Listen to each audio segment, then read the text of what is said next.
especially in the morning when there's a lot of dew here. We've already seen one car go off and into the tire wall. Have to be careful not to get more than one tire off, because it does seem like it will grab you and take you off course, and we've seen a number of incompletes because of that, and also some drivers going into that tire wall, which thankfully is pretty well protected, but nonetheless you slide very fast and far, and going off course obviously can end your day pretty easily.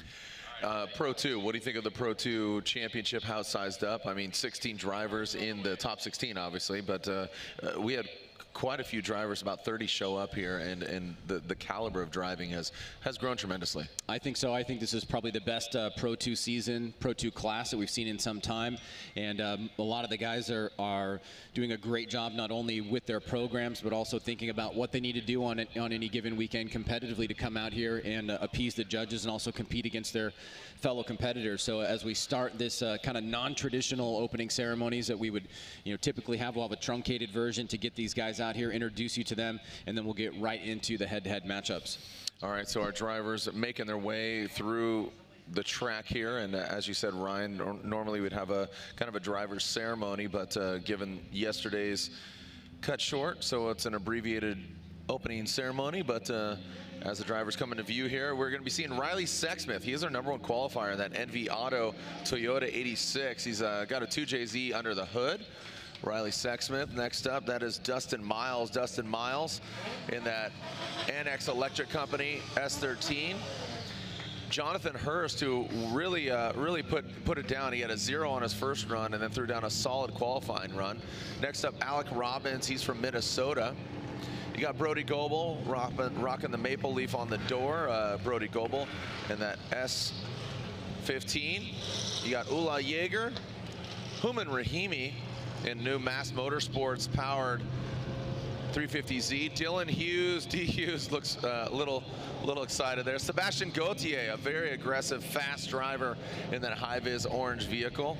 Next up, Travis Reeder, who was a real contender last year for a Pro 2 championship. Crick Philippi, that turbocharged V8 from Vallejo, California. Next up, that is Garrett Denton. Garrett Denton in that Cora Works Nexon Tires S14, throwing a little shaka, a little hang loose. You guys got this breeze all day. Fantastic.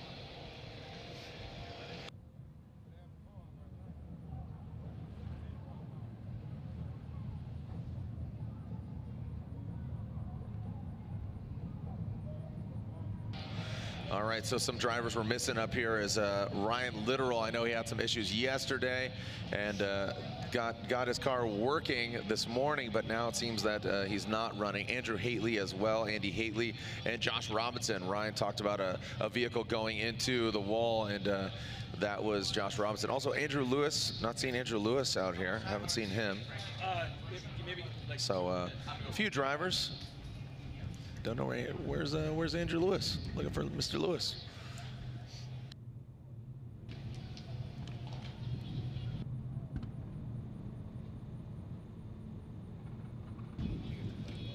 All right, when we come back, we'll begin with our head-to-head competition here at the Link Engine Management Pro 2 Championship.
A beautiful day after, again, torrential rain yesterday, making the Weather Channel, and I'm texting my wife here, Ryan. She's saying, "Hey, did you guys see you made the Weather Channel? You saw that? What was it?" It's actually the stock channel in the hotel, so that's the first one you turn on. Yeah. And Mystery Wada from FD Japan was out here. He's like, "You guys made the Weather Channel," and it was a Nitto video. So. Oh, really? Wow. Yeah. For those of you who weren't here, it was out of hand. I mean, every single bit of equipment that we had up here for live stream and for audio, basically just obliterated. Yeah. And these guys had to start all from fresh. So credits to you guys for getting us up and live and going this morning and getting Pro 2 underway under different conditions. And these guys, you know, obviously we got the Pro 2 competition here for top 16. Would have been yesterday in the afternoon. Now it's in the morning, so guys are going to have to adjust. They only had about a half an hour of practice to get things situated. So this is going to be kind of a unique circumstances that they're going to have to deal with. But they've been looking really strong, and expect nothing but quality driving from them. All right, so yeah, the Pro 2 drivers getting a message from Greg from Coro Works, and he says, "I don't think we're going to make it. We tried everything," and he had some kind of bought time there. And I say he, but the Coro Works team worked, feverishly to get the car back together. But unfortunately, all for naught. The Ryan Literal Coro Works vehicle not able to make it to competition. So the first battle here, we didn't see Andy Haley in the opening ceremonies there or making that parade lap, but he does seem to be on the line. But Riley Sexsmith, he's our #1 qualifier, a killer, absolutely ripping up that 2JZ Toyota 86, the Enviado vehicle from Canada. Andy Haley, LS powered, great looking car, both these guys, bright orange, but Andy Haley in that LS powered BMW E30. So Riley Sexsmith will lead, again, our first battle officially here at Gateway Motorsports Park. Pro 2, it's game day here, just in the shadow of the St. Louis Arch. Riley Sexsmith initiates into that first front clip. Sexsmith now transitions into the second. Andy Haley in the dust. A lot of separation here between Sexsmith and Haley. And Haley, a big correction past that final front clip. Sexsmith into that final outer zone. Middle line there, Ryan, for Sexsmith. Haley tries to compromise by taking a shallower line as well, but does not catch up to him. Ryan, quite a departure here. Well, you can see the initiation early right there by Riley Sexsmith. Now this is where he starts to pull a big gap here. Now he's running a midline here through the power alley, and that's actually, you know, one of the preferred lines from the judges, but they do give you some flexibility there. You can see the separation, a little bit of a mistake on that inside clip by Andy Haley.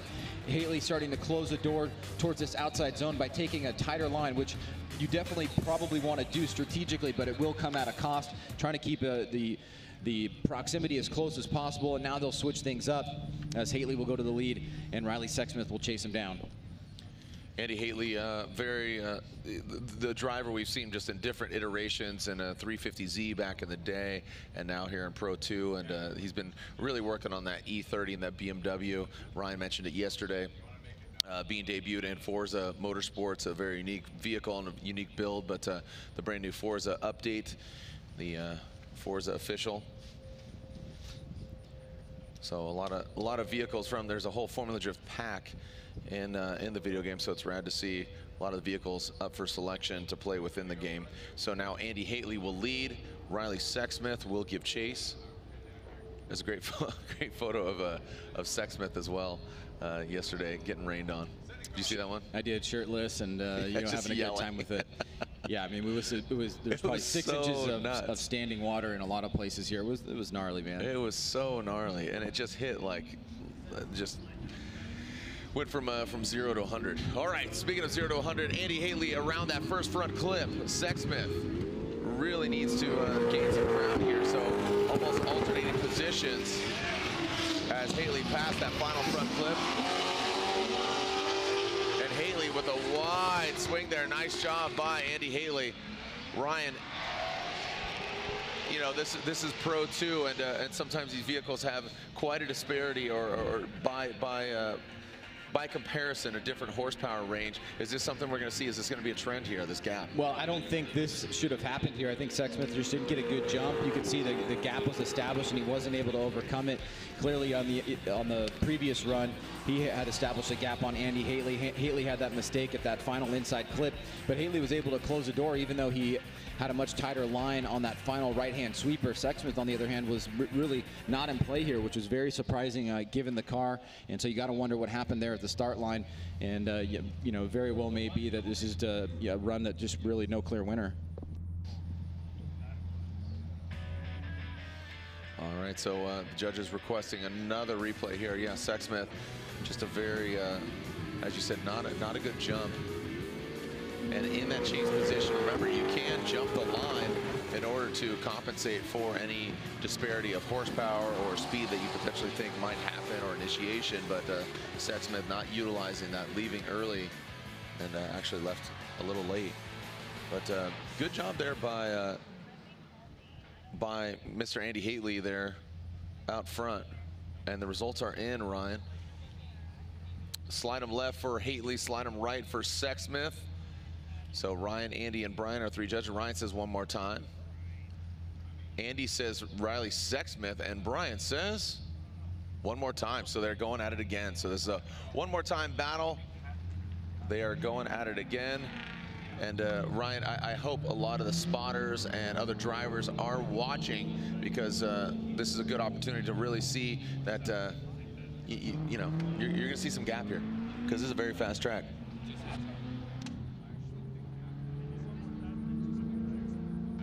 All right, just a correction there. One of the judges, Andy, actually said he did pick Andy Haley. So it still would have gone one more time, but Andy picked Haley, and then Ryan, Andy.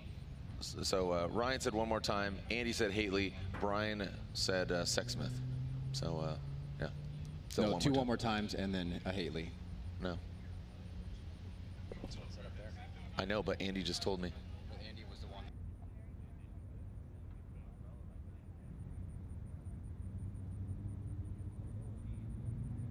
All right, so it would have been two one more times and an Andy Haley. So thank you for the correction. All right, so right now this is Dylan Hughes. He has a bye run because Ryan Littoral unfortunately suffered some mechanical failure yesterday. He had a qualifying run in pro. He was going to work on his vehicle, then had a incomplete run. So unfortunately for that Cora Works 350Z, he is knocked out. But Dylan Hughes makes quick work of this track.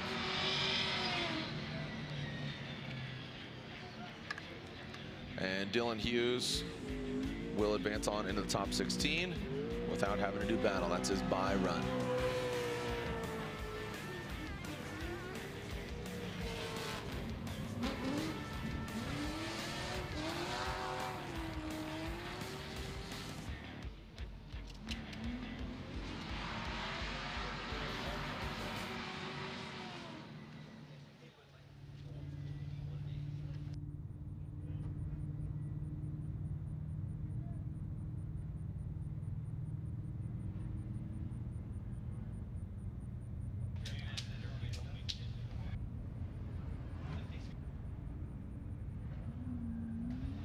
All right, so excuse me. As remember, our Maximum Driftcast, or the AEM halftime show hosted by Maximum Driftcast, those gentlemen will be doing the halftime show in between the 32 and the 16 of the Pro Championship. Hey, Sam. Okay, I get it. You're here. Go away. Thanks. Appreciate it. Thanks. Yeah, I haven't had my coffee. No, haven't had a acai bowl or anything like that. I'd appreciate it if you brought me something, though. Thanks. So Sebastian Gauthier, and Brody Goebel. Ryan, what's his name? Brody Goebel. Oh, okay, cool. Just wanted to clarify. Sebastian Gauthier. I mean, very good pronunciations of the French-Canadian Sebastian Gauthier versus Brody Goebel. Oh, this is an all-Canadian battle, actually. So Sebastian Gauthier out front, that high-vis orange S-chassis initiates. Brody Goebel in the S15 transitions. Nice job there. So this is what we want to see, a good head-to-head battle here as Gauthier past that final front flip. Brody Goebel into formation. Solid job into the transition. You see Brody Goebel taking a little bit of shallower line. Sebastian Gauthier not taking that wide line, but Brody Goebel seizes the opportunity. Ryan, this is what we want to see, bud. Well, this matchup here is really highlighted by Gautier making a couple mistakes right here on this inside clip, and Goebel taking advantage of it, able to close the door on proximity. He's driving right in the smoke line here. Gautier, nice job right there, but big angle. And you can see once again, Goebel tries to close the door, coming through the smoke line. Now Gautier heading out towards this outside zone on the mid-line here. And again, Goebel a bit tighter there, but doing so to maintain proximity. So good job by Goebel making adjustments where Gautier maybe had a few mistakes here that he could take advantage of, a bit of a wider line on that first inside clip. And then also shallowing up a little bit to get proximity, sacrificing something to get something in exchange. So good job by Goebel overall. A nice competitive first half of the battle here, and now they'll switch things up.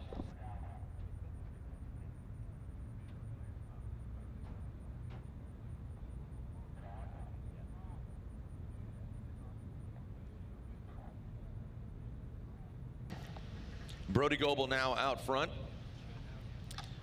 As I said, an all-Canadian battle. Brody Goebel and Sebastian Gautier. Gautier qualifying 4th.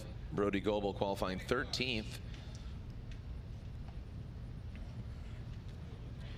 Gautier from Quebec City,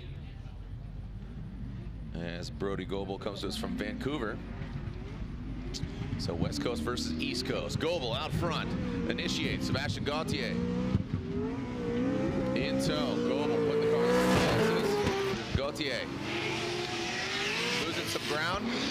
Let's see if Brody Goebel can take that wide line, and he does. So again, Sebastian Gautier, keep in mind these guys are, going head to head, but that lead car, we want to see that qualifying run essentially. So put the car in the right places. Don't compromise the line in order to get away from the other driver. Well, Ryan Lantain talked a lot about that last night. Yep. Do not run away as a lead driver. Goebel, good job on that first and second inside clip. Wide line here through the power alley. Now coming out to this outside touch and go.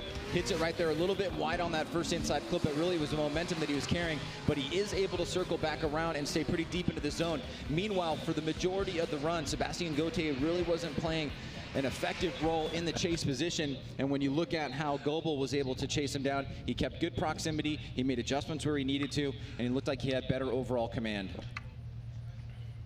Well said, Ryan. Well said. Overall command. Let's take a look here at the results. The results are in. Slide them left for Brody Goebel and right for Sebastian Gautier, and it's unanimous as Brody Goebel. Brody Goebel unanimously. Andy's ticker's broken. Andy, you okay, bud? Yeah, you're good. You're good. It's just on the visuals. Yeah, it's whatever the board. You're like, no. Andy left. Andy just left. Andy gives up. He went across the street and caught a, I don't know what's even over there. Some gas. Got a pilot station over there. All right, so Brody Goebel gets the victory. He advances on. It was unanimous.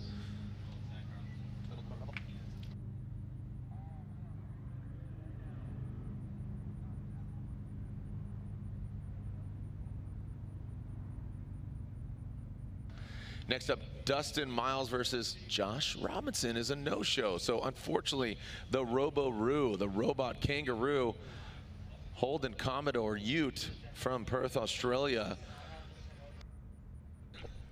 is a no-show. And that's got to be from that practice crash that we saw here, Jared. Yep. Obviously, the fans didn't get to see that. That was before we went into live broadcast. But basically what happened here is Josh got off track right before the opening section, or the beginning section of the final outside zone, and shot off probably about, I don't know, 120, maybe 150 feet into the barricade right there. And so you have to imagine that is what has put him out of competition here in the top 16. Oh, no, there he is. Bloop. There he is. Making claims. I didn't make claims. Claims are not true. I mean, who, you or me? No, us. All of us. All of us collectively. Well, nobody stopped us. Yeah, exactly. And then Pat just goes, he's in the box. Oh, thanks, buddy. Thanks, Pat. Yeah, thanks, Pat. Thanks for leaving us out there. Couldn't see Josh Robinson. He's doing a Bernie back there, and now he does pull up to the line. So fortunately for him, the wall does not take him out. Josh Robinson from Australia, the Robo-Roo. And look how massive that car is compared to that S13. Dustin Miles will lead. He qualified 5th compared to Josh Robinson from Oz. Here we go. That's not a drift call. This is a drift call. Dustin Miles out front. Nice job. That Annex electric company. Josh Robinson applying the pressure. Oh, some correction there from Robinson. Dustin Miles brings it out wide. Let's see if he can hold it. No, you see some corrections there from Miles about the third, or if there even was a fourth hash mark on that outside zone, Ryan. Robinson doesn't look 100% though, to be quite honest. He may not be, but this is a pretty strong effort for him overall. You can see out front, Miles right here transitioning background, does a great job on those first and second inside clips. Robinson keeping him in close proximity here. Right there, he has a little bit of a angle reduction as he was trying to avoid getting up too close where he'd make contact. Robinson on a tighter line here as Miles not filling that zone either. And then Robinson surging there towards the end, trying one last gasp to make an impression in the chase. Here you can see tire drop there by Miles, and that's where we saw that little bit of angle reduction there from Robinson as he closed in on proximity. So now Jared will switch things up as Robinson will take the lead.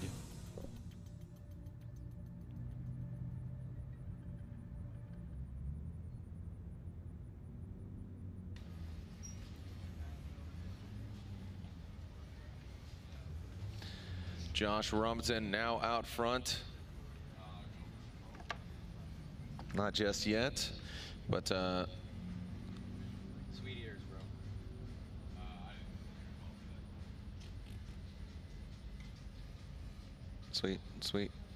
sweet ears. That's a Kiwi. Sweet A's. I know. Yeah. Just wanted to throw out random down under statements. Yeah. I bet, man. All right, so Dustin Miles, Josh Robinson now out front. And that supercharged Holden Commodore Ute, Magnuson. Dustin Miles thrown down from Georgia. Whoa, look at Robinson, very aggressive on the initiation, getting into the rumble strip. Dustin Miles back quite a bit. Robinson now with that clean air out front. Definitely looking a lot more comfortable.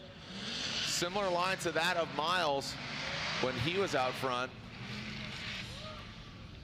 Just flexing some kangaroo muscle there, Ryan.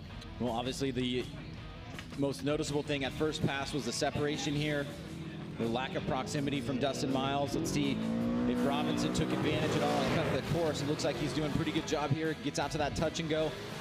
On that inside clip, you see about 5-6 car lengths here.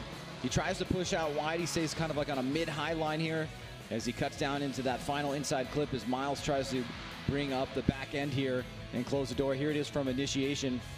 You can see Robinson way off that inside clip. Miles follows him as he's supposed to, but then not able to really keep pace through the power alley here as Robinson gets out to that touch and go and was still able to pretty decently fill that last outside zone. So now it's all up to the judges, and we'll find out who's moving on into the grade 8.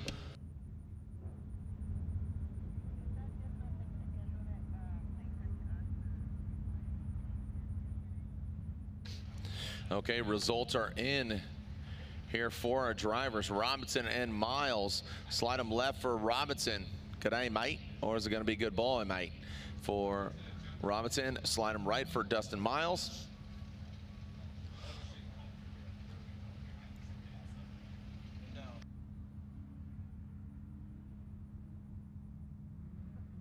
And it is unanimous that Dustin Miles gets the victory. Dustin Miles gets the victory. Ryan Lontaine will bring you in here. I kind of posed the question to Ryan Sage over here, Ryan, and basically I said, is this something we're going to see, the separation, a horsepower war? I even talked about it yesterday. How do you come to a judgment of unanimously going with Dustin Miles? Looking at that run, in Robinson's lead run, he initiated very late, and you could see that it was a kind of a two-stepped initiation. I believe there may be some more damage to that car than we expected from his hit with the wall during practice, and it didn't look like it was performing the way he expected it to.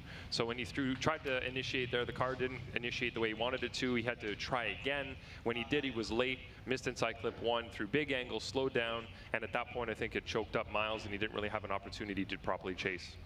Yeah, I would say the chase run is definitely an indicator for that too. Yeah. All right, so thank you for the clarification there, Ryan Lontaine. Speaking on behalf of the judges, as it was a unanimous decision between the three. Dustin Miles moves on and advances as he'll be going against Brody Goebel in top 16. as now we are back to the one more time of Riley Sexsmith and Andy Haitley. Andy Haitley on the start line. Sexsmith will lead. He qualified #1. Andy Haitley qualified 16th. So for Andy Haitley, according to qualifying position, a good effort here going against a very fast 2JZ Toyota 86 from the Canadian driver. Sexsmith out front. Haitley in the chase position. Sexsmith, good initiation. You see Andy Haitley roll into that first front clip. Sexsmith past the final front. Let's see if Sexsmith, again, really, the judges really want to see them adhere to a good qualifying run. Sexsmith working about that third hash mark. Right. Well, Haitley much better this time around in terms of overall proximity. Let's see how Sexsmith does out front. He overshoots that first inside clip by a little bit. Now coming through that second section there, you can see he was a little bit wide on that second inside clip as well. And Haitley was tucking through that smoke line to try to gain proximity. Here you see a little bit of separation, and then Haitley closes the door back up. Sexsmith right on that third hash mark. A little bit of angle reduction there from Haitley towards that final turn through the finish line there. So this one more time battle. Looks like the first run was much more competitive than the last time around. And now we will switch things up as both drivers head back to the start line.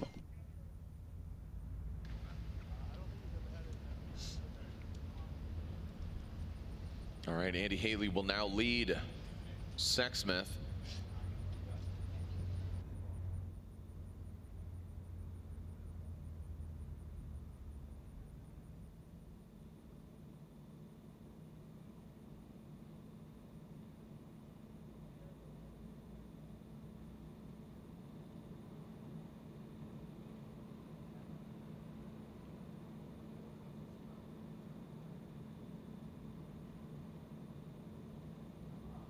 Here we go, Sexsmith chasing him down. Andy Haitley will now be out front.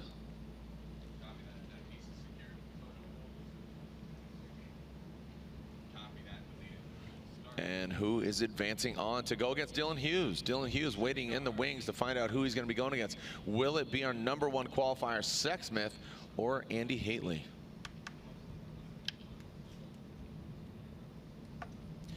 And through that start chicane, so Sexsmith timing it a little better than that first battle, that NV Auto Toyota 86. So Andy Haitley makes it tight to that front clip. From Sexsmith, Andy Haitley, good job around that final front clip. A really wide swing by Andy Haitley. Andy with a solid line there, Ryan, out front, and Sexsmith might have given himself too much room. Well, Andy Haitley may have had the better of the lead runs here, and Haitley did have that tiny mistake, that angle reduction in the chase, but kept proximity. See, notice on how on the first and second inside clip, very nice line being drawn there. Coming through the power alley here, you can see he hits that inside clip leading into this outside zone. He enters at a pretty good point on the track, keeps that left rear pretty deep, moves off right at that third hash mark, and then is still able to hit that inside clip with a nice fluid arc there. So it's a pretty solid lead run by Andy Haitley out front, and he did have better proximity on his chase run, even with that mistake in the final corner. So we'll have to see if the judges think that one of these two drivers has an edge here in this one more time battle.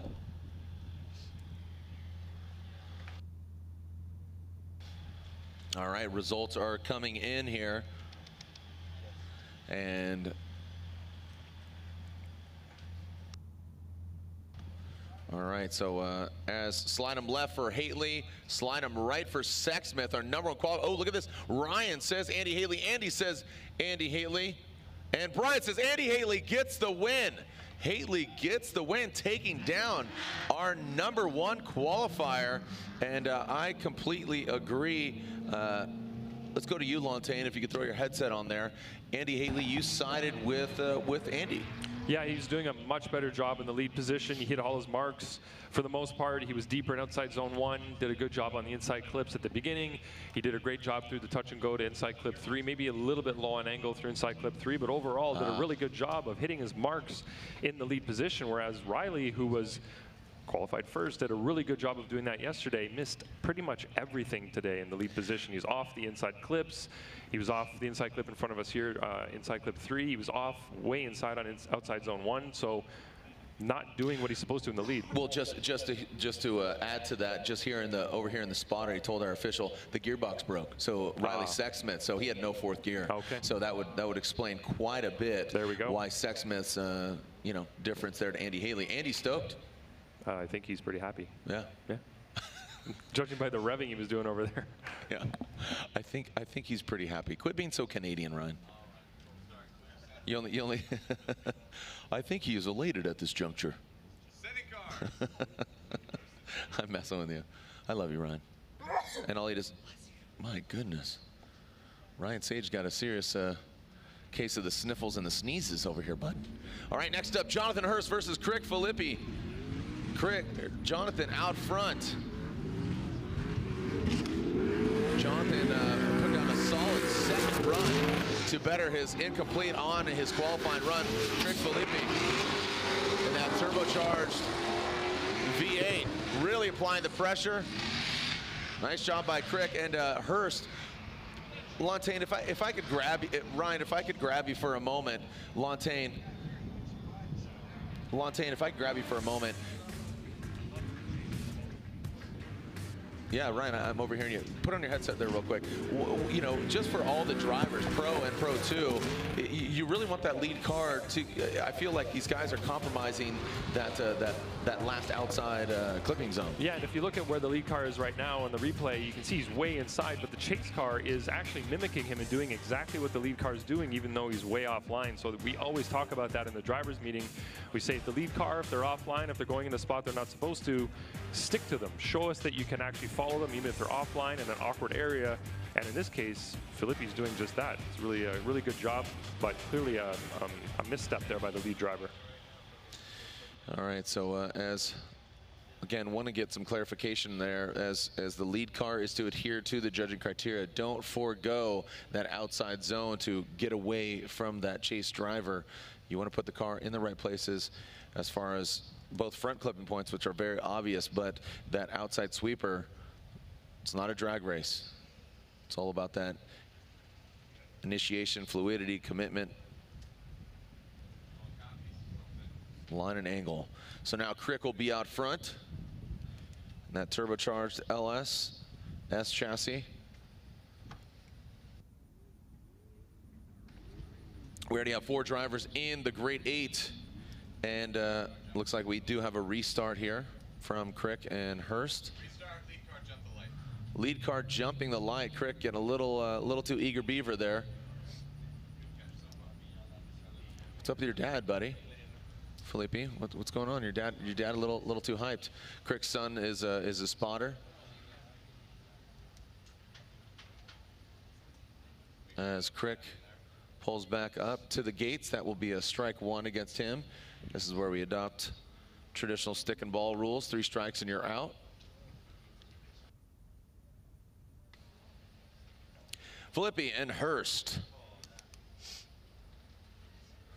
Philippi will be out front.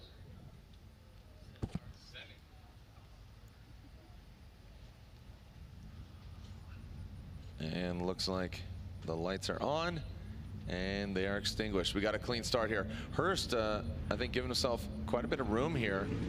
Might end up biting him as a little late initiation there for Hurst, but Crick right on time. Rolls through that power alley into this outer zone. Crick tight to the front clip. Looks like Hurst taking it out as Crick attempts to get to the outside zone. Taking a shallower line than expected. Well, Hurst certainly closing the door there on that final outside zone, Jared, but Philippi gets a good jump here, just getting up on to that curbing, a little bit wide on this second inside clip. Hurst trying to close the door here, but you can see he took that much tighter line coming through the power alley here. Then he went real up on that inside clip. You couldn't really see it through the smoke line, but from here he went way up there, took it out. Now Hurst is closing the door here with Philippi as they enter that final section of the turn. But overall, a pretty good lead run here by Philippi. You can see gets a nice early initiation. Hurst in the chase position, got a little bit of a different jump. And then wide on that second outside zone is Philippi, and then you could see the misalignment there from Hurst coming through the power alley and then taking out that the cone that enters the final outside zone. So now going to the judges here to get the result. Going to the judges, Ryan, Andy, and Brian. Andy says Crick, as does Ryan. It is unanimous as Crick Philippi gets the victory and advances on. The Vallejo driver moves on as unfortunately Hurst is knocked out. Good showing there by Hurst, but Crick advances on from Vallejo to the Grade 8. Ryan, some early risers here partying with us fairly early for our Pro 2, which was again supposed to happen yesterday. So tell all your friends, share that our schedule is modified in regards to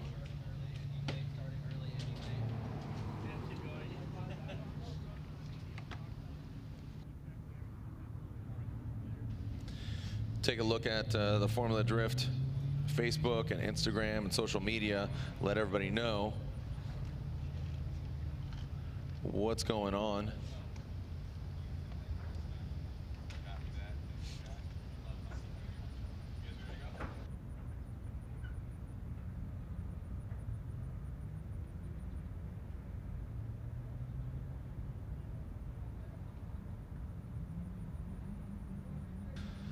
All right, so Alec Robbins, Garrett Denton. Alec Robbins from Minnesota. Garrett Denton in the S14. Whoa, big initiation there from Garrett in that chase position. Unfortunately, he loses it, goes off course. Alec Robbins. Alec Robbins continues through the course and rounds it out. So that will be an easy advantage to Alec Robbins as Garrett Denton went a little too hard in that chase position.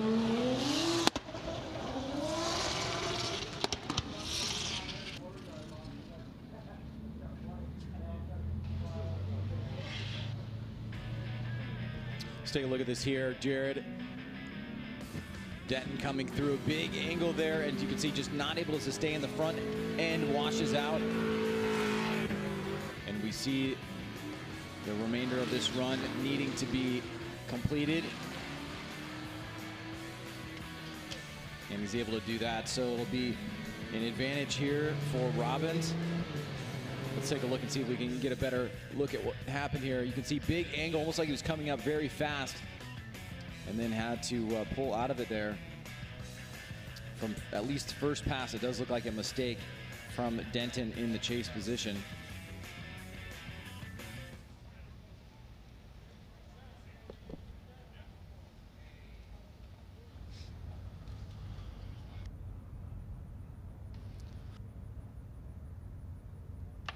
So Garrett Denton might be having more issues than going off course, as Alec Robbins on the start line. There is Denton pulling up. Both these guys supported by Coro Works, again a shop out of Atlanta, Georgia. Alec Robbins, a former champion in the Pro-Am series. As now Denton out front gets the jump on Robbins. Let's see how Robbins chases him down.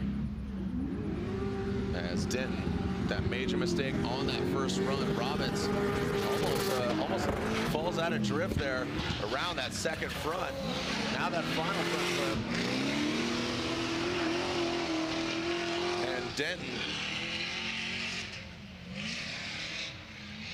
does not get all the way to the outside zone, and Ryan, you have to think that that major mistake by Denton, that is going to be, it's almost over before it began. Alec really needed to make a major mistake. Well, he doesn't help his cause that much. I mean, in the chase position here, you can see a big gap established from the onset. Denton out front still hitting that first and second inside clip. And Robbins nowhere to be seen. He makes a big mistake right here, loses a lot of angle, barely keeps it in drift in this huge proximity gap here is not helping his cause. So, you know, it puts the judges in a precarious position here. Was that an inactive chase? Is that enough to throw it to at least one more time?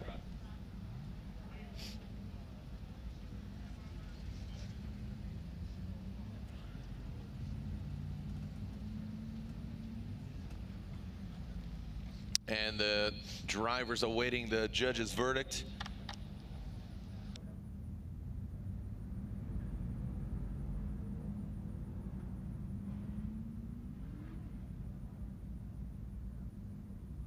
All right, so the verdict is in, and you have to assume that Ryan, as you said, didn't help the cause on that lead run and that mistake, as Ryan, Andy, and Brian slide him.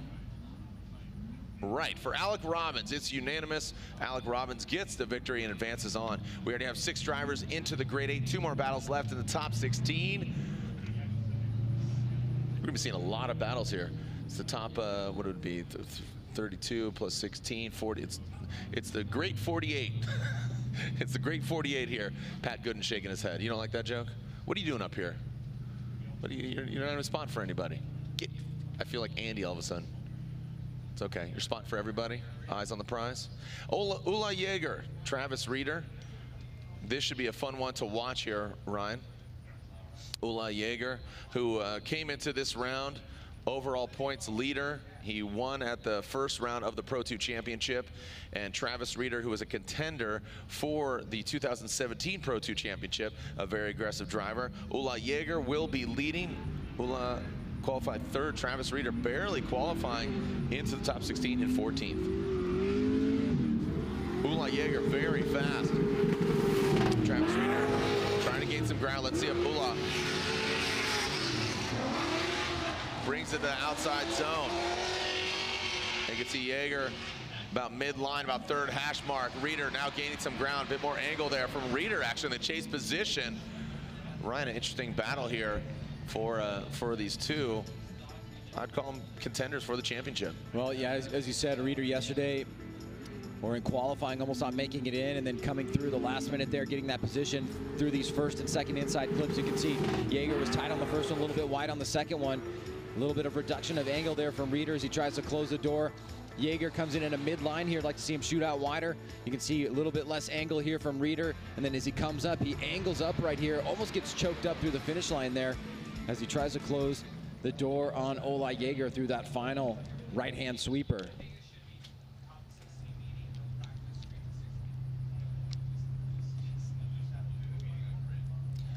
Ula. And that Supra, a lot of history with that Supra. The first time we saw that vehicle was the Red Bull Drifting World Championship in what year was that, Ryan? 2008.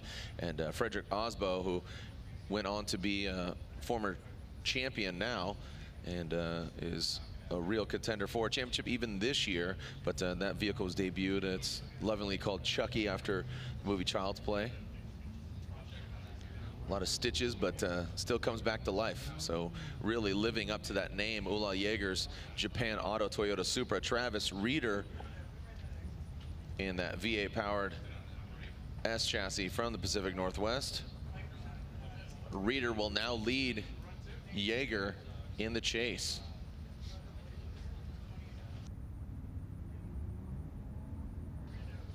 The second run of this battle. Reeder now out front, Yeager in the chase position. Reeder did a fine job. And here we go. Reeder out front. Reeder around that 1st front clip. Nice job by him. Around the 2nd. Yeager fairly close and tucked in. Takes a shallower line there. Reeder gets all the way out to that touch and go. Now to the outside zone. Reeder really deep there. About the, I would say almost even in that 1st hash mark on that outside zone. Solid lead run there by Reeder. Ryan? Let's take a look at what happened here. Reeder gets that early initiation. Yeager tight with him here through this 1st inside clip. Could have been a little bit more angle there from Reeder, but great transition back around to that 2nd. Reeder on that midline. Yeager cuts through, does not go out to that touch and go to drive with Reeder. Now as Reeder enters this outside zone, you can see he picks a spot, he kind of sticks with it, draws a nice smooth line, Jaeger here towards the end starts to close the door, but ends up going a bit wide there on that final inside clip in the chase position. Coming through the S-turns here, watch Reeder as he comes out wide here to the touch and go. Jaeger cuts the line, probably does so to gain proximity, so strategically maybe the right move there, but certainly will get some deductions, all things considered and all things being equal. And as in this final turn, you can see Reeder much deeper here as Jaeger tries to toe up the back end, and he will just go a bit wide there, not following the line on that final inside clip.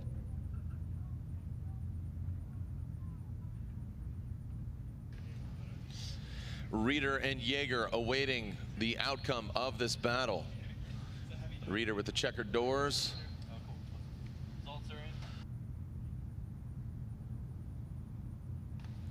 Results are in. Slide them left for Reeder and right for Jaeger. Reeder gets the win, taking down our current points leader, Ula Jaeger. So repercussions rippling through the Pro 2 Championship. Travis Reeder advances on. One more battle left in the 16. Already in. It's going to be Andy Haley versus Dylan Hughes. Brody Goebel versus Dustin Miles. Crick, Philippi versus Alec Robbins. And now Travis Reeder versus either Human Rahimi or Andrew Lewis. Andrew Lewis from here in St. Louis. I didn't see him in head-to-head, and unfortunately for Andrew Lewis, he is broke and he is out. So this is his home track. He's right here in his home of St. Louis, and unfortunately, Human Rahimi, or unfortunately for Andrew Lewis, he is out. But fortunately for Human Rahimi, he is going to advance on and go against Travis Reeder. So this new Mass Motorsports Power 350Z, we saw him at previous events and popped his engine. So Mass stepped up, shoehorned a brand new engine under the hood, and it seems to be working out for Human Rahimi from Nashville, Tennessee.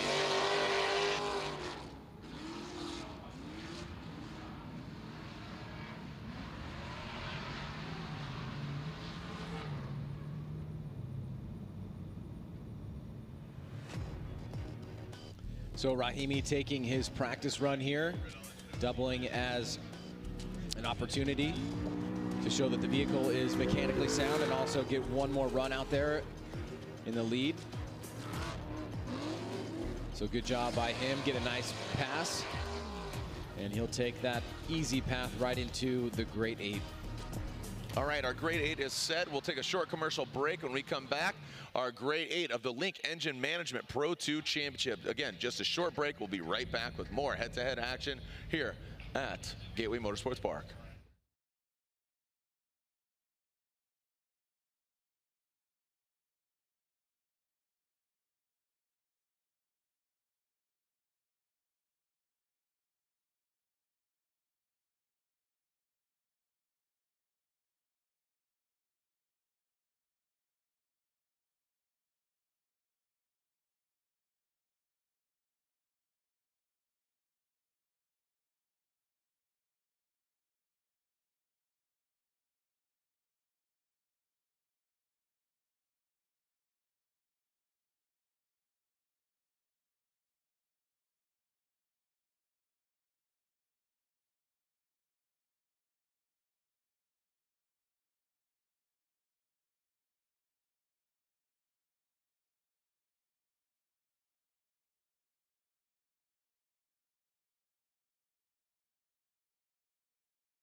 Welcome back here to Pro 2. Our grade 8 is settled. Ryan, let's talk about our battles here. Andy Haley versus Dylan Hughes. Brody Goebel versus Dustin Miles. Crick Philippi versus Alec Robbins. And then Travis Reeder versus Hooman Rahimi.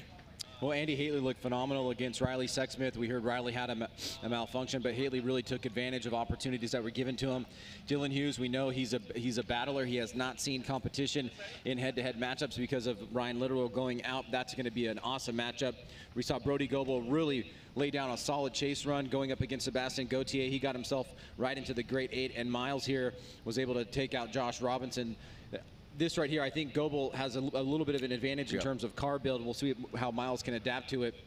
Philippi and Robbins, two great competitors here, and Robbins was able to get that win from Denton. Denton making that mistake. Philippi got a son up here cheering him on, and you know, we'll see who comes out on top there. And then of course Reeder and Rahimi, who was able to get that buy into the grade 8. Reeder looking really strong and taking out Ola Jaeger for the really important points in the championship. And let it be noted, like I said, Reeder looked competitive. He, as you said, taking out the points leader, but Rahimi with the new engine looking really confident behind the wheel of his 350Z. So some shaking up of the point championship. We still have 2 more rounds, so we're not even halfway through the Pro 2 championship after when we award the trophies here in at Gateway Motorsports Park here in St. Louis. Then we'll be at the halfway point. So still Texas and of course Irwindale, real equalizer there. That that is the House of Drift. Dylan Hughes on the line. He will lead. He qualified 9th compared to Andy Haley 16th, as just barely squeaking in Andy Haley. The dozer, Dylan Hughes. Ready to lead? Yeah, Dylan Hughes is the lead driver. And away they go. Hughes out front. Haley in the chase position in his E30 BMW. Hughes initiates. Haley does as well. Fairly equally matched right now.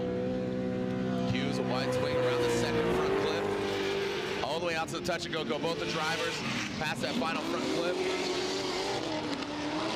Dylan Hughes, you see that overhead shot.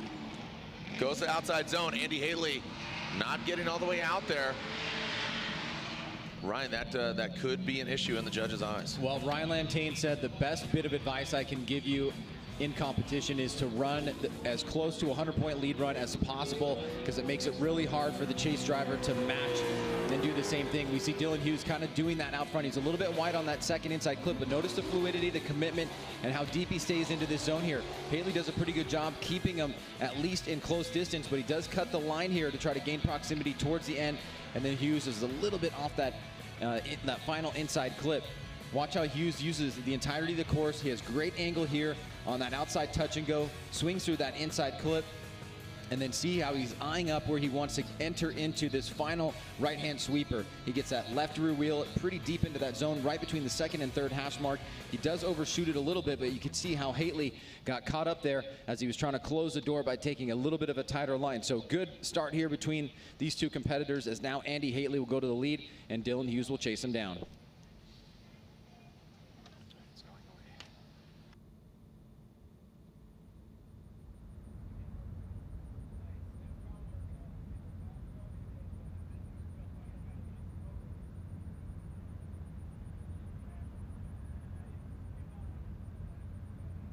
All right, next up, Andy Haley will be out front. Dylan Hughes in that chase position. Who's moving on to the final 4 quickly? Here we go. Andy Haley through that chicane. Dylan Hughes in the chase position. Andy initiates around that first front clip. Solid job by Andy Haley about the first hash mark for both these guys. Now out to the touch and go. Goes Haley. And Hughes now takes a shallow line. Haley takes that wide line. And a wide line for Haley. Almost too wide, Ryan. Yeah, definitely flirting with the dirt there, Jared. And we've seen cars go off for less than that. So Andy Haley holds it together. But let's take a look at Haley in the lead position here. Gets that nice fluid initiation. He's on that second hash mark. Nice transition back around to that second inside clip. A little bit of separation here. Dylan trying to close the door. Dylan's going to transition to the smoke line. He's going to get up on the curbing, take a tighter line here, but watch Haley. Gets 2 wheels off. It slows him down, but then he gets back on course here. And then Hughes right here, a little bit of reduction of angle before that final turn. So a bit of a back and forth battle here as both competitors have a couple mistakes. Here's Haley going 2 tires off, able to hold it together, but Hughes is able to bring in the proximity a little bit. You can see Hughes is on a little bit of a tighter line, slightly less angle there. So now we've seen both runs, Haley in the lead and Chase, as well as Hughes, who's going to move on into the final 4. Valuable points here for the championship. As we go to the judges.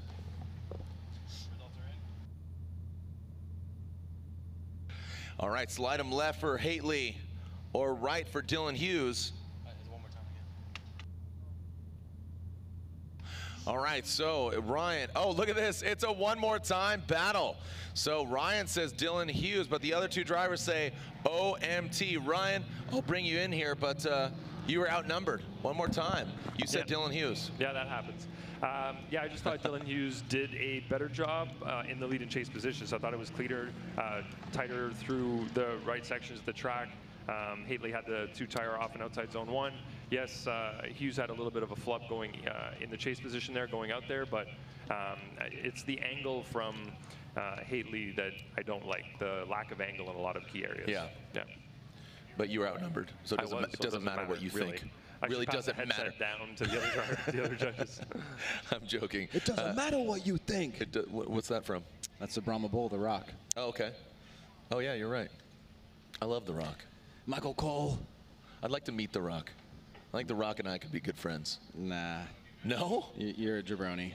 You're a jabroni. I'll give you the people's elbow right in your face, Ryan Sage. You're a jabroni. Wow, I didn't know you were a big wrestling fan. Are you? Who's your favorite wrestler? I used to be, yeah, going back to the the old school era, and then my second era was Stone Cold Steve Austin and The Rock and Undertaker and all that stuff. Okay. So, yeah. Modern day, not so much. Yeah. All right, so speaking of from the top rope, Dustin Miles and Brody Goebel. Dustin Miles throws it in, but then steps back out and makes a correction. That is a hard act to follow, too. Dustin Miles and Brody Goebel. Miles. Ryan, I want to bring back a very famous catchphrase of mine that I got ridiculed for, but not the prettiest. There from Dustin Miles and Brody Goebel. You saw Miles initiate. He lost angle. Goebel chasing him. Let's break it down. Yeah, my hunch here is that the judges are going to be favorable towards Goebel in this position because it looks like Goebel made his mistake in line with Miles there. He does have a much tighter line here, but I think that first turn is going to play a major role in at least the evaluation here of what caused what. And it does look like Miles made that mistake first, followed by Goebel. Now you can see as the battle starts to get a little bit more mature towards the end here, they tighten things up. But watch Miles here. The front end washes out, and then Goebel makes a mistake right there. Now Goebel is on him here, pushes out towards the line that Miles was establishing, but then as he comes back over, he's on a much tighter line here, trying not to pinch off Miles as Miles hits that inside clip. And then finally through this last section here, both drivers seem to be a bit more settled, and we see some good door-to-door action here, or as close to it as we've seen in this run so far.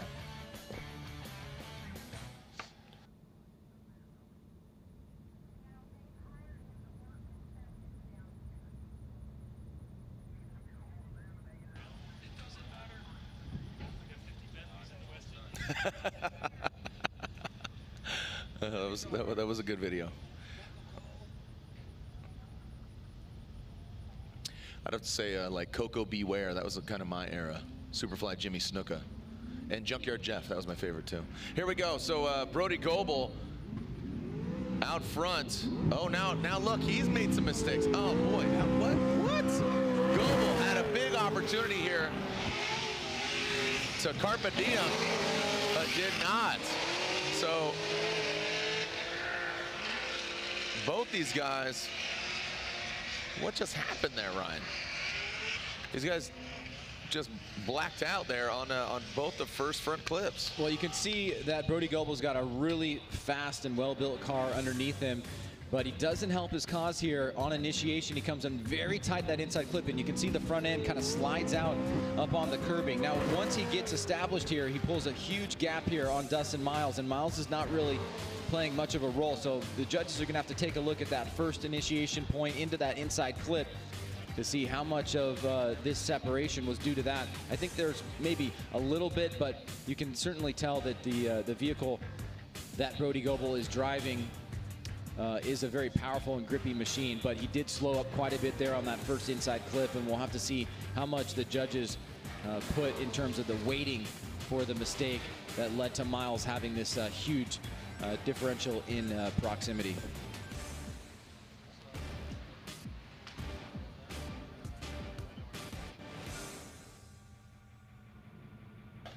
So the judge is really analyzing these runs here from Goble and Miles. Yes, they are going to analyze run.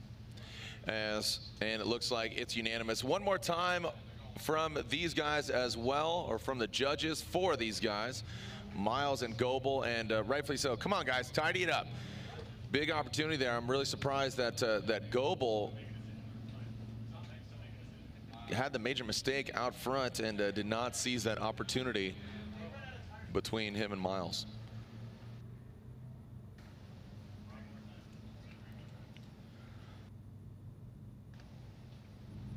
All right, moving on to Alec, Robbins, and Crick. Philippi.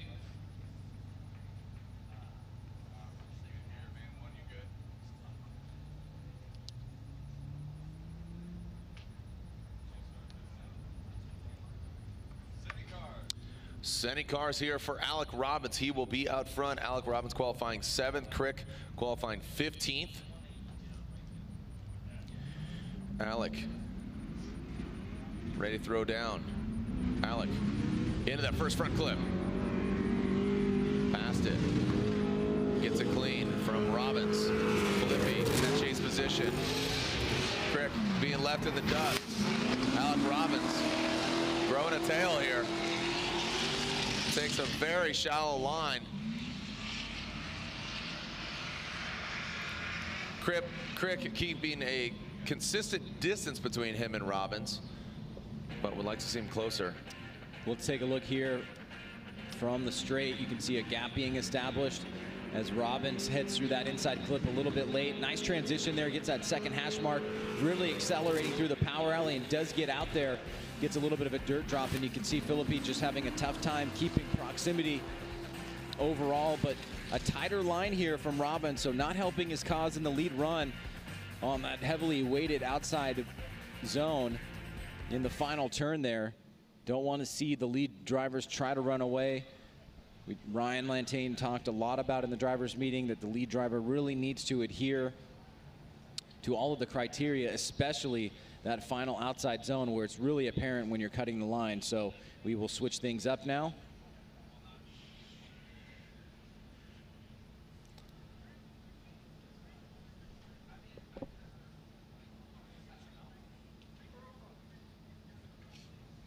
And we are seeing neither driver pull up to the line just yet, but Crick will be out front as they alternate positions, and Robbins will be given chase.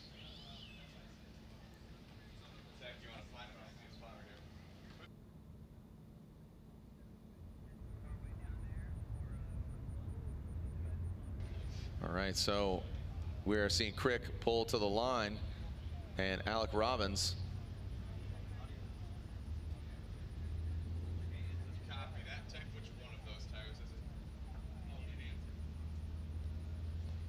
So Robbins. Copy that. I'm assuming that happened on the third drop.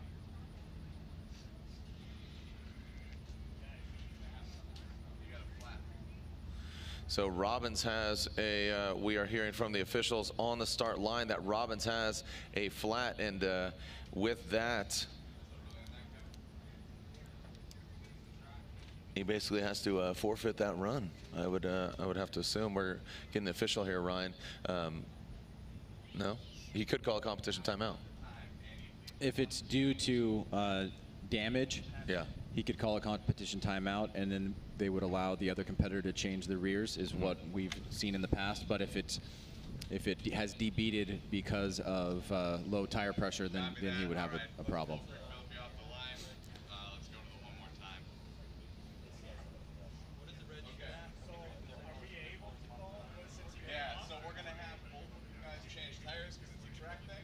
Yeah, so that is confirmation. Yeah, so Okay. basically, that rule was instituted because a lot of guys were running really low tire pressure, Yep. and if you had debeated a tire between run 1 and run 2, then you would be out of competition. In this particular case, he damaged his tire, so it wasn't because he was running low tire pressure. We would allow him to call his competition timeout. He could change a set of rears, but then we would also let his competitor change to a set of rears, so he's not at a disadvantage. So Alec Robbins is calling the competition timeout. You're allotted one during the whole weekend. That's both qualifying day and into head-to-head. So Alec Robbins utilizing the competition timeout.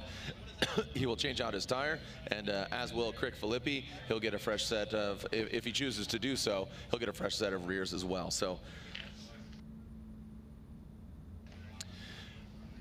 one more times that we will revisit. As we can see, it looks like Dylan Hughes back there warming up his tires. It'll be Hughes and Haley.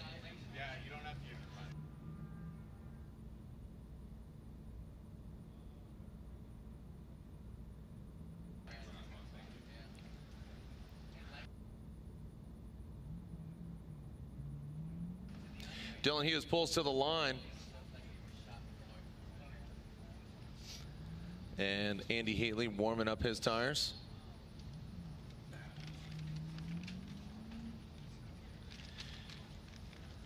As I said earlier, Andy Haley, he's on Achilles tires, and in the Pro 2 championship, they're allotted only 2 manufacturers, either Nexen or Achilles tire. Both of those the exclusives for the Pro 2 championship. There's Haley. See the nose of that great looking BMW E30. Dylan Hughes in his V8 powered S13.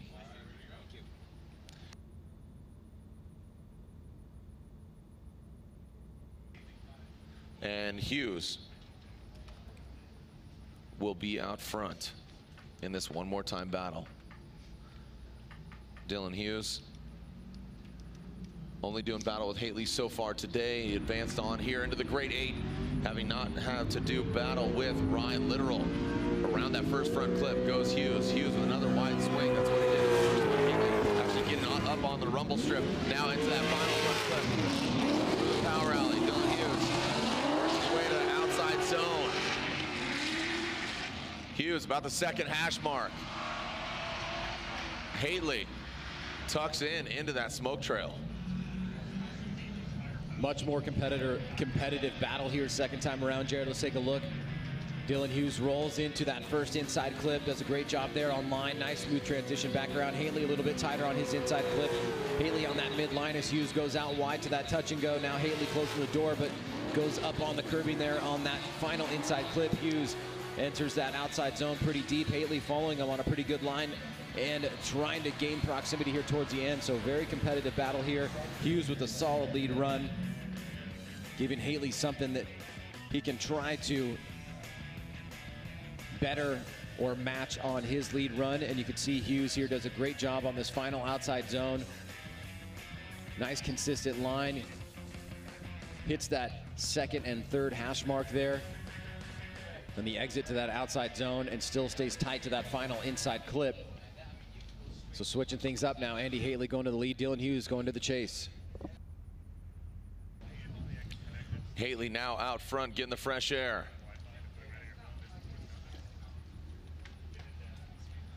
Dylan Hughes in tow. Nobody advancing onto the Final Four so far.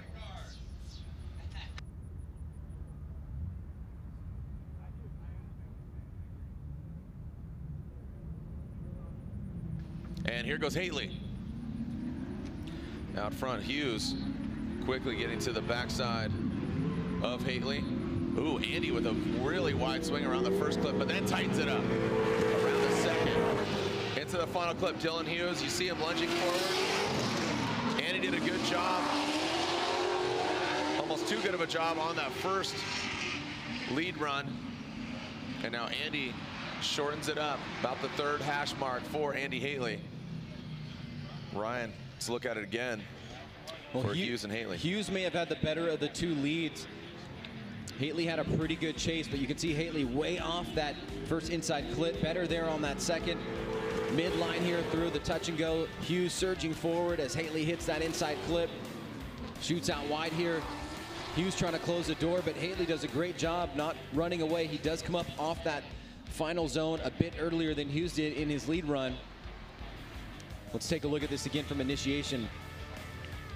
Haley would have been much better if he initiated a bit earlier, got to that inside clip, stayed on line there, but he does keep it tight there.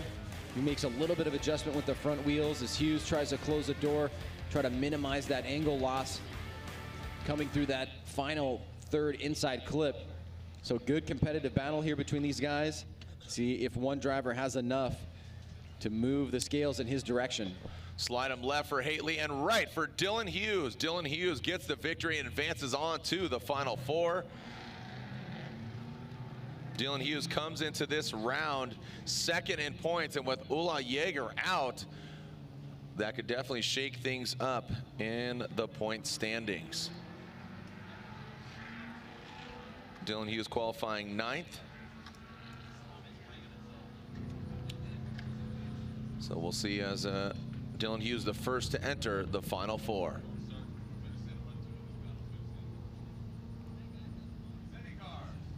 All right, quickly, here we go, Robbins.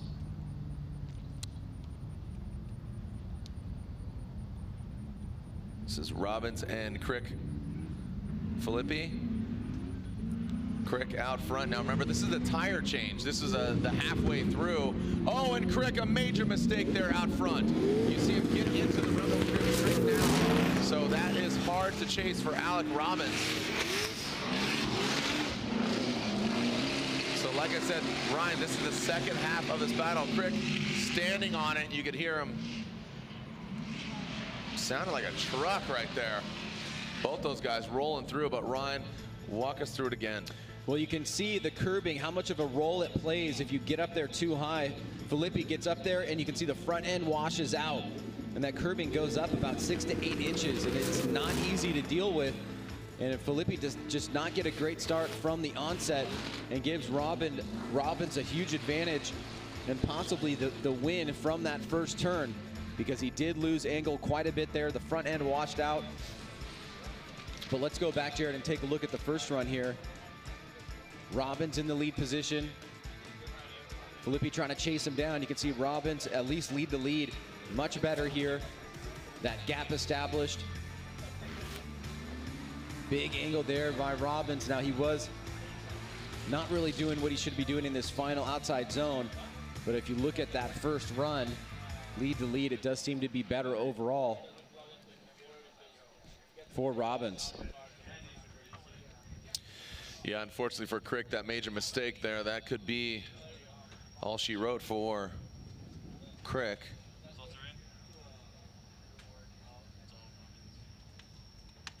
And slide him left for Crick Philippi and right for Robbins, and there it is. So that's unfortunately all she wrote for Crick Philippi, but Alec Robbins advances on into the final four. That Coro Works 350Z advances on.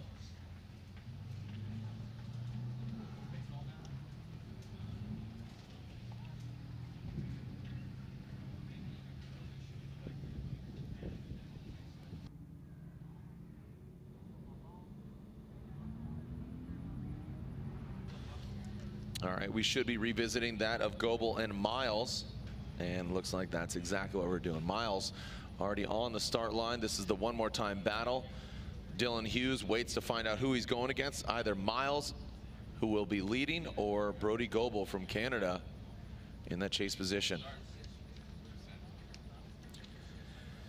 Dustin Miles, A&X Electric Company, Nexon Tire from Cartersville, Georgia. And here we go. Miles through the start chicane. Into that first front clip goes Miles, Goebel. Both these guys tightening it up quite a bit. Around the second clip. Transitioning into the final front clip goes Miles. Oh, and Goebel gets into that rumble strip on the transition. You see him straighten out a little bit. Miles way shallow. About the 8 hash mark if there was one.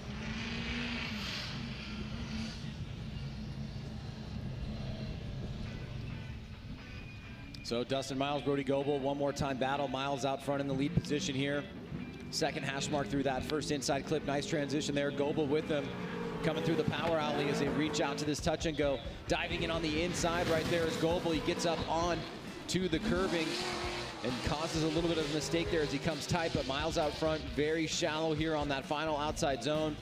Goebel able to maintain proximity and surging through the finish line there. Here it is through the power alley after inside clip number 2. Goebel up high there, and then he surges forward. Could have done better to follow Miles on his line, and he wouldn't have got choked up there on that last inside clip. And now switching things up as Brody Goebel goes to the lead position. Very quick, fast vehicle. Dustin Miles will chase him down. We'll see if he can hang, try to get a good jump out of the gate.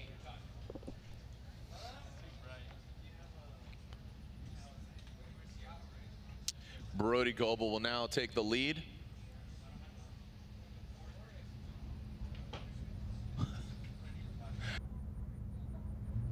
All good now inside.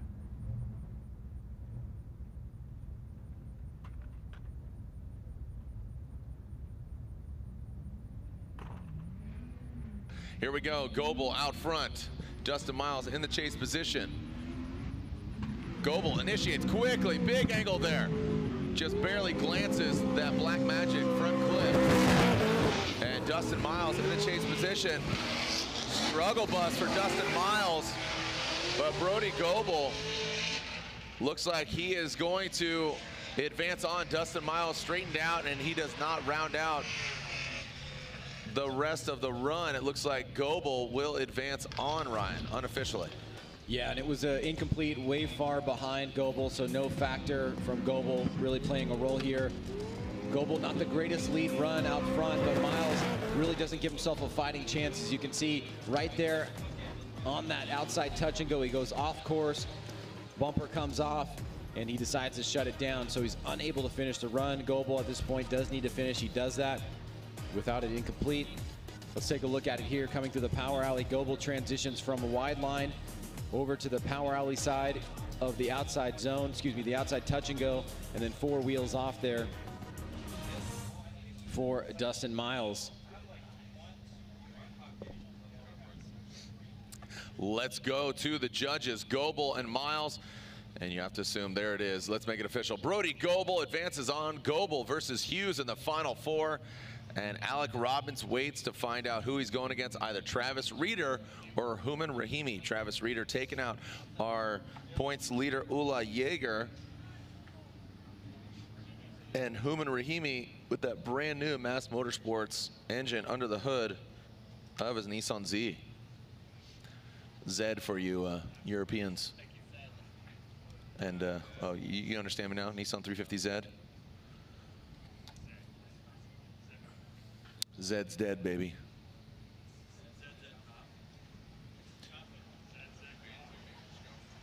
Hughes and Goebel already in, as is Alec Robbins.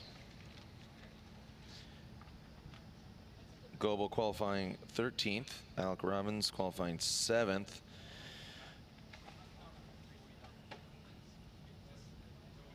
All right, so taking a look at qualifying here for that 3rd place spot.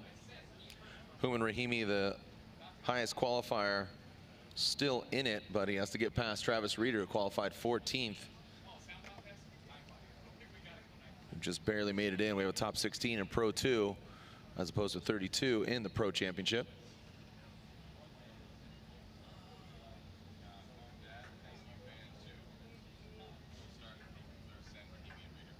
Rahimi will be out front, Reeder in that chase.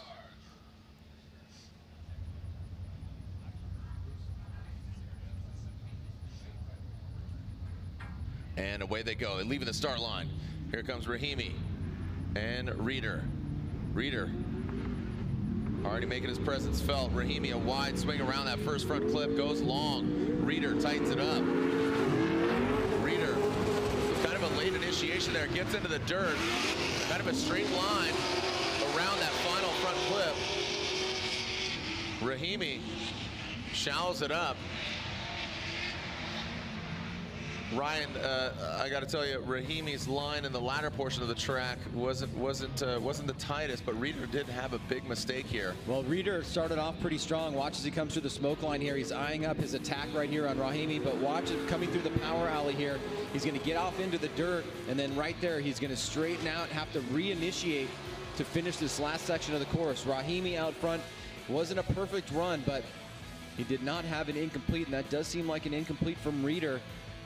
Coming through the power alley. Let's take a look at it here from camera 2. Watch as Reeder transitions. He's going to be offline. He's going to go all 4 off. He's going to take out the cones that designate that outside touch and go, and then he's going to drive straight when he comes back on course and have to reinitiate. So it's a big mistake from Reeder, who started off pretty aggressively trying to keep proximity to Houman Rahimi. And unfortunately for him, he does have a big mistake here, as now they'll switch things up as we make some repairs to the track in the power alley.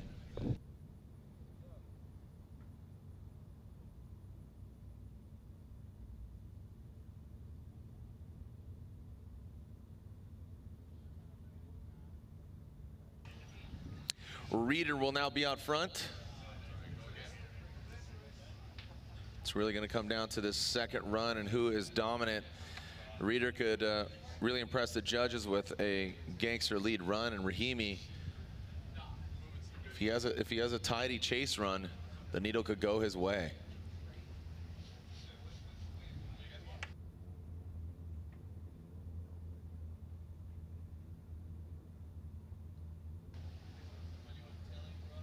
Looks like the cameras are getting set.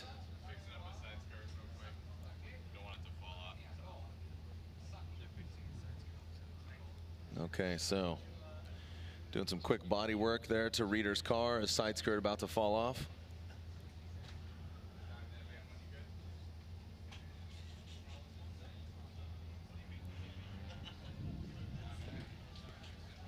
Quick little pause here as we are ready to send cars. Reeder and Rahimi. Who's going against Robbins in the final 4? We're about to find out. Reeder through the chicane. Rahimi, what is happening there? So might have had an issue or just a complete lapse as Reeder goes through the course. Big angle there for Reeder, tight to that front clip.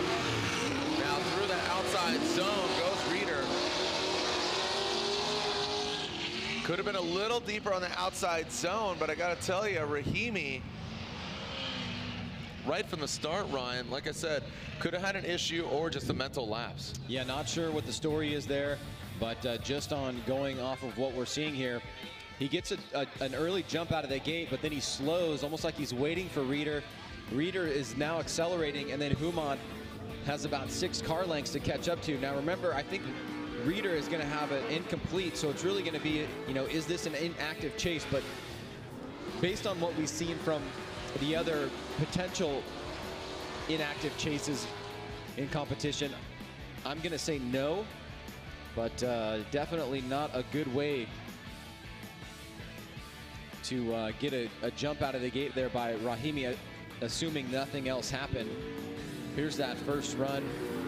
You can see Reeder goes all 4 off there, straightens out as he comes back on course, has to reinitiate, but at least from what we're seeing, Jared, I haven't heard anything to the contrary. Houman just basically didn't get a good jump out of the gate, and then Reeder was able to take advantage of it. So I still think that it leans towards the driver that completed the 2 runs, but it's up to the judges at this point to establish whether or not we have an inactive chase.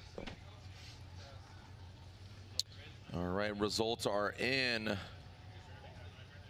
Slide him left for Reeder, right for Houman Rahimi. Ryan says Reeder, Andy says Reeder, and Reeder gets the win. Travis Reeder advances on as Houman Rahimi is knocked out. So, Ryan Lantain, go to you. We all agreed that Houman had an error on the run-up to initiation in his chase position. There was a huge gap established, essentially an inactive chase from him, and then Reeder had an incomplete on his chase. So we went back to the lead runs and compared them. That's why we were watching the first run replay again, and Reeder did a much better job in the lead position, so that's why Reeder got the win. All right, so the final four is set. We have that of Dylan Hughes versus Brody Goebel, and on the other side, it's Alec Robbins versus Travis Reeder. When we come back, our first battle of the final four of the Link Engine Management Pro 2 Championship.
All right, welcome back. We are ready for our final four here at Pro 2. This was all to go down yesterday, but Mother Nature said, not today, not today, not on my watch, as threw some torrential rain at us, and now the Pro 4, or the Pro 2, and the final four is here.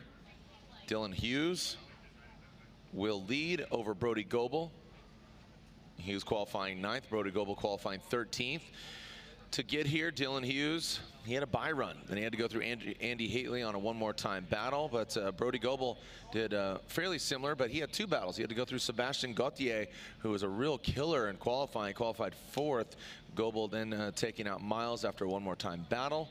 So Hughes and Goebel here in this first battle of the final four.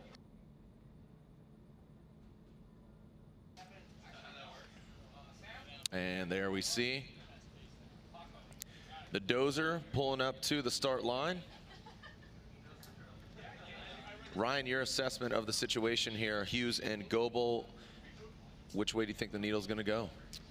It's hard to know which way the needle will fall there, Jared, but Goebel definitely has a very quick, powerful vehicle. I think if he can, keep it on the course and really maximize some of the areas where he's been doing well, I think he's got a good chance. Hughes is definitely going to put a fight in for sure, no doubt about it. He always has really solid lead runs, and I think that does give him a bit of an edge here as the higher qualified driver. But Goebel's got that quick, fast car. If he can stick with him on the chase run and then put down a solid lead of his own, it could go the other direction. So we will find out here.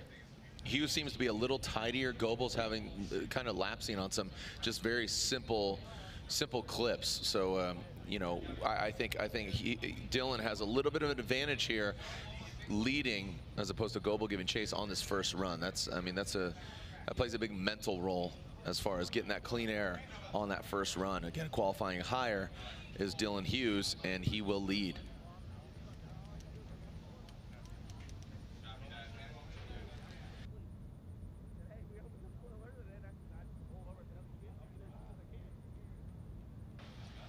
And we are getting ready to send cars. And there is the word from P2. Let's send it. The Dozer, Dylan Hughes and Brody Goebel. Dylan Hughes initiates, as does Goebel, around that first front clip. Both them tidy on the first. Hughes swinging wide around that second front clip, but he tightens it up. Oh, and Goebel. This is what I was talking about. Goebel making these pretty simple mistakes, exploding that body kit off of, wow. So that's exactly what I was talking about. Brody Goebel making these mistakes on what, on first glance, is just fairly straightforward. Yeah, that was a pretty big explosive mistake coming through the center section of the course leading into that third inside clip. Let's take a look at Hughes out front. Great job on that first inside clip. Nice fluid transition back around. Goebel eyeing him up, keeping him close here, but as Goebel comes through the smoke line, he surges forward. He's on that tight line. He goes up off onto the curbing and then eats up his front bumper, which is nailed to the side of the car, just holding on there by the wind. So exploding that front bumper after making that mistake, being on the tighter line. Watch it again right here. He comes up. He's going to go 3 off and then explode the bumper. Shards all over the place. And so you mentioned, Jared, you know, Goebel making some mistakes here and there. Watch as he transitions. He's going to be tighter here. He's going to lose the angle, and then he basically jumps up off onto the curbing. And he's able to get back into drift, but it will count as a pretty sizable mistake, it looks like, here from Goebel.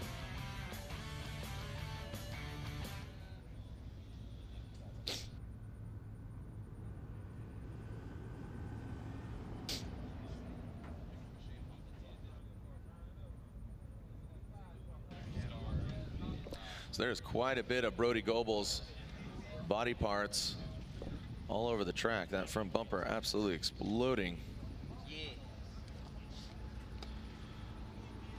And we will finish out the second half of this as our course workers cleaning up.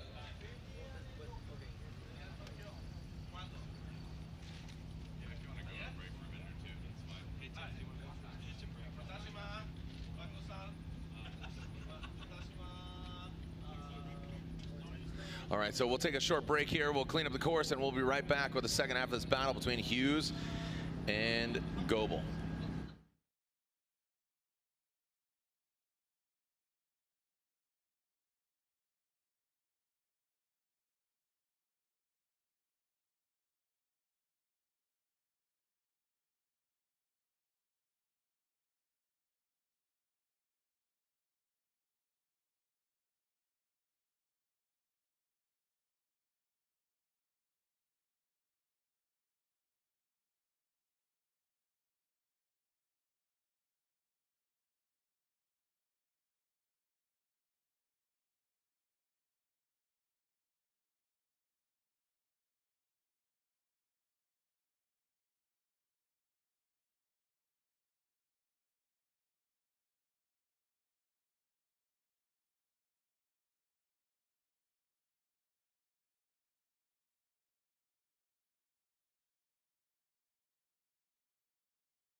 Well, Jared, looks like we're going to have our first driver into the finals here as Dylan Hughes is set to head to the line after Brody Gopel is unable to get to the line for this second half of this run, and that will give Hughes the automatic bye or half of a bye right into the finals, where he will face the winner between Rahimi and Alec, Robbins and Rahimi, or Reader, sorry. I can't read your writing. Well, you should have known. Well, you're doing the scoring, so. Yeah. Reader and Robbins. Reader and Robbins. All right, so Dylan Hughes will finish out this run. As you just said, Ryan, Brody Gopel, unfortunately, unable to fix his vehicle. He really exploded that front bumper. A lot of shrapnel going all over the track. So Hughes advances, Robbins and Reader on the other half of the Final Four, as we wait for Dylan Hughes to pull to the line. And there you can see Dylan off in the distance. If you haven't checked the Formula Drift live stream, would like to break it down for you, or checked Formula Drift, Instagram or social media, the modified schedule. It's currently 10:40. After this, we will be having our Pro 2 trophy ceremony. Then we'll be back live here at noon, at high noon, with our live stream, and our top 32 begins at 1:30. So again, 1:30 is when our top 32 will begin. We'll have only an hour halftime break, so a good opportunity for you to stick around and watch the AM halftime show as Dylan Hughes rounds out the course and will advance on to the finals. So Dylan Hughes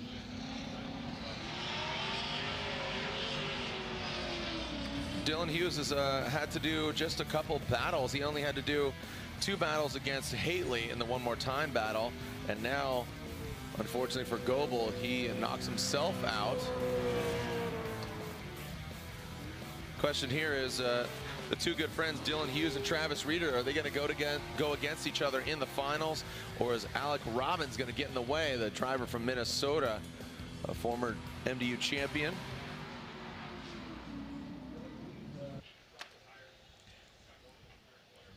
As Robbins and Reader will now do battle.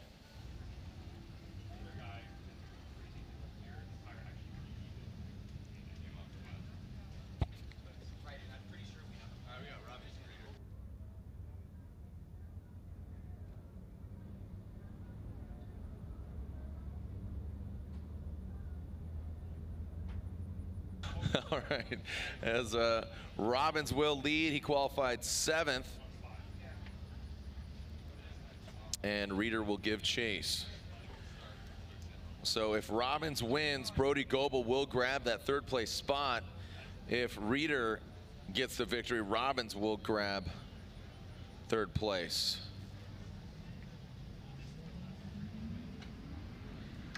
All right, here we go. Robbins and Reader. Robbins out front, initiates into the first front clip. Reader right there in tow. Tuck it into formation around that second front clip. Reader a little bit tighter even on that second. Into the sweeper goes Robbins. Robbins works his way into the outside zone. Now shallows it up. You can see Robbins about the 4th hash mark if there was one. Robbins, good fluid run out front, but he ticked all the boxes, Ryan. He got that initiation right at that second standing cone, and Reader was already keeping the pressure on right through that 1st and 2nd inside clip. Now Robbins through the midline through the course, getting out to that outside touch and go. Reader on the inside, trying not to get choked up here, coming through the smoke line as Robbins heads out deep. Tries to draw that nice fluid line, but comes off a bit early here, and then Reader has to make an adjustment. He's able to get a little bit back there before they cross the finish line.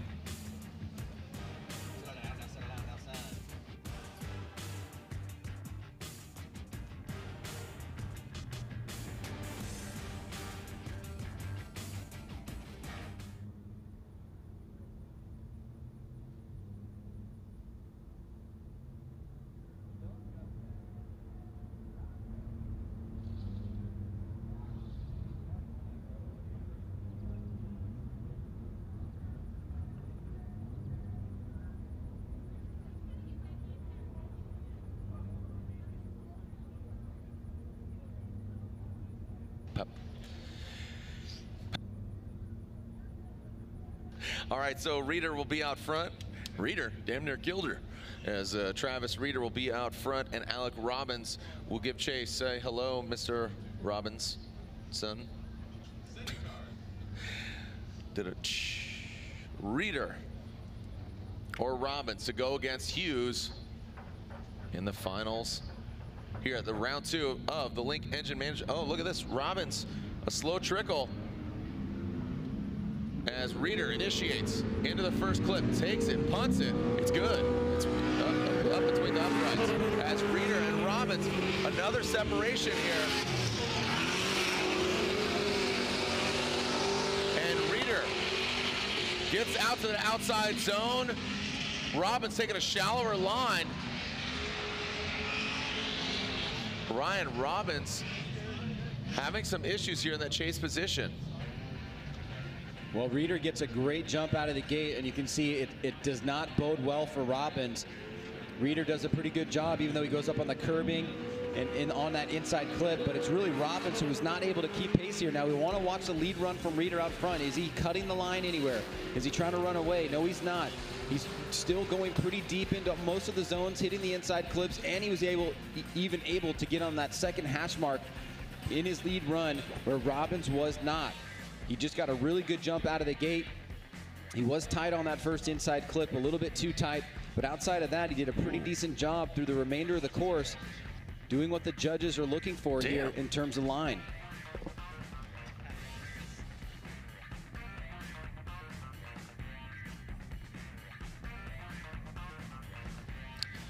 So Reeder looks to be the victor here, as awaiting the judge's verdict. And let's make it official. As I said, Robbins making a big mistake there in that chase position. Slide him left for Reeder, right for Robbins. Ryan, Andy, and Brian. Who's going to the finals? Travis Reeder gets the victory and is going against his good friend Dylan Hughes. So it's all PNW battle. The Pacific Northwest representing, so that means Alec Robbins, who qualified 7th as opposed to Brody Goebel's 13th. Alec Robbins will get that final podium spot in 3rd place, but it's Dylan Hughes versus Travis Reeder in the finals here at round 2 of the Link Engine Management Pro 2 Championship. When we come back, Reeder versus Hughes in the finals.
Welcome back. It's a beautiful day here at Gateway Motorsports Park, and the finals are set. It's even more beautiful for Dylan Hughes and Travis Reeder. They're in the finals. They are guaranteed a podium spot, but which one of these two great friends? Again, these guys are looking at each other's eyes, all starry-eyed. They're great friends, and now, you know what?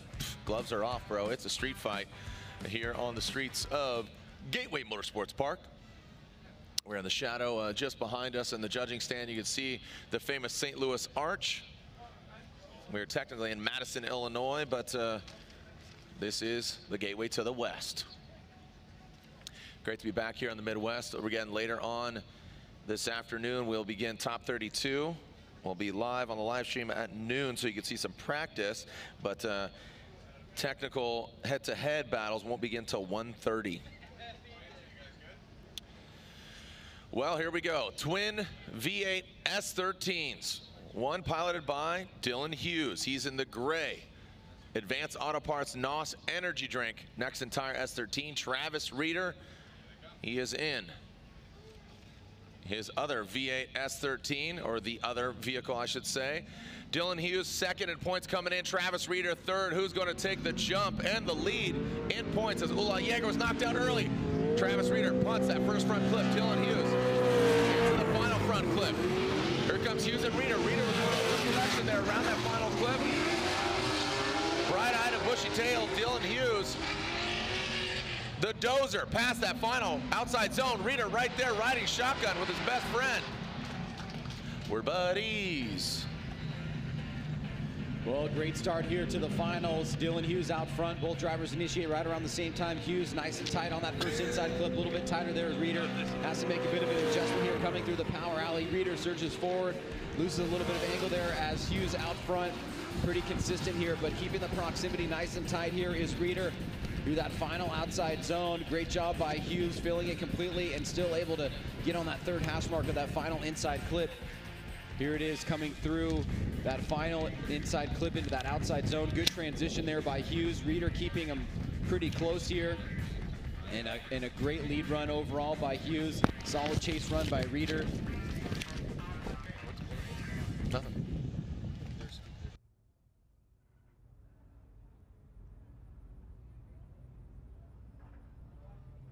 And here we go. We're going to alternate positions here with Reeder out front and Dylan Hughes in the chase position. Who's going to get the victory? As I said, this is the second round of 4. We kick things off in Atlanta. I've had a break for quite some time, but now no stop till Irwindale as they will join us in Texas for Pro 2, as well as Irwindale, the House of Drift, playing host to not only the Pro Championship to find out who wins the 2018 celebrating 15 years, but also the Link Engine Management Pro 2 Championship. And as I said, Ula Yeager going out early. Yeager went out all the way back in top 16, courtesy of Travis Reeder taking him out. Reeder had to go through Human Rahimi, then Alec Robbins. Dylan Hughes had a quick pass into the grade 8 as Ryan Littoral had suffered some mechanical failure. Here we go. Who's going to get the victory? Travis Reeder now in front. Dylan Hughes in the chase position. Reeder around that first front clip, punts it.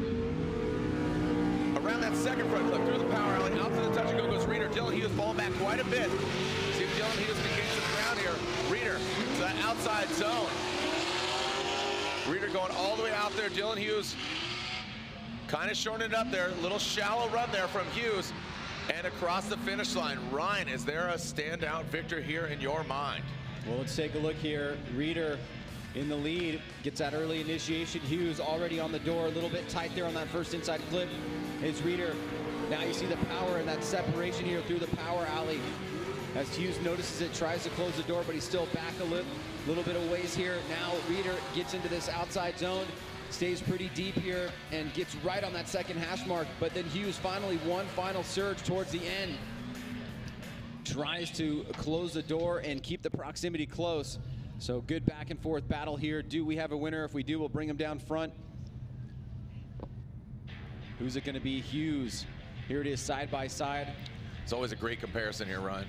You can see Hughes there, bit better on that first inside clip. Slight angle adjustment there from Reeder on in his chase run, but the gap established on his lead run through the power alley. Great job by Hughes in the lead position on this outside zone, as well as Reeder. But look at Reeder on the proximity and the duration of proximity through that outside zone. Better job there than Hughes.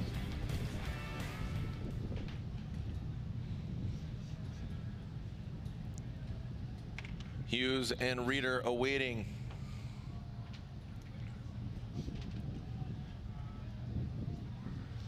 And it looks like we do have a victor.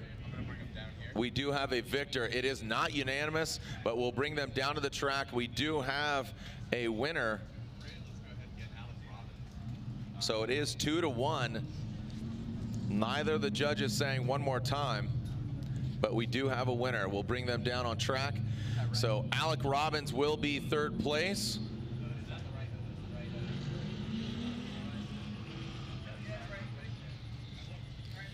Our trophy ceremony will be over on the podium just after this, so join us over there. We'll give out the trophies.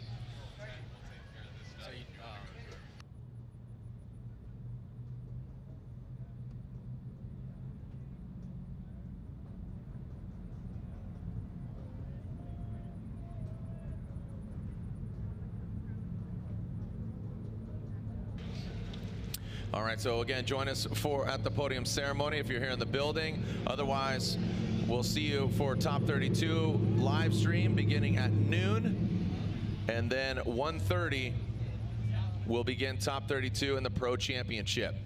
Again, these two great friends off track, and there's joining them. Make some noise for our drivers as they step outside of their vehicle. Our Pro 2 Championship warming things up here at Gateway Motorsports Park. Again, this is round 2 of the Link Engine Management Pro 2 Championship, but this is round 6 of the Pro Championship. Make some noise for him. Third place here at Gateway Motorsports Park from Minnesota, Alec Robbins. Alec Robbins, third place in that CoroWorks Nissan 350Z. As our two finalists step outside of their vehicle, as I said, two great friends. Both V8 S chassis, both from the Pacific Northwest. Make some noise for him if you would. Dylan Hughes, and now Travis Reeder stepping outside of his vehicle. Look at these guys. Oh, it's adorable. Okay, let go of each other. Stop.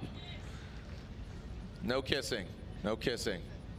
All right, so now the winner. Look at, there's Bob, there's Dad, there's the, all right. All right, so now your winner here at round 2 of the Link Engine Management Pro Championship. Two great friends. The winner is from the Pacific Northwest. He drives a V8 S chassis, S13. Your winner, not majority, 2-1 is, let me check again, Travis Reeder. Travis Reeder is your winner. Travis Reeder, your winner here at Pro 2, round 2, the Link Engine Management Pro Championship. That means Dylan Hughes, second place in that Advanced Auto Parts NOS Energy Drink S13. There's your 1, 2, and 3. Reeder, Hughes, and Robbins. We'll see you back here at high noon. Local time now is 11 o'clock, so just in an hour you'll be able to see some practice, and then at 1:30, Top 32 competition. On behalf of Ryan Sage and our whole Formula Drift team, we'll see you back here to continue round 6 of the Formula Drift Pro Blackmagic Pro Championship. It's been a crazy day, and we're about to kick things off here in just a little bit. We'll see you back here. I'm Jared Dienda. Send it.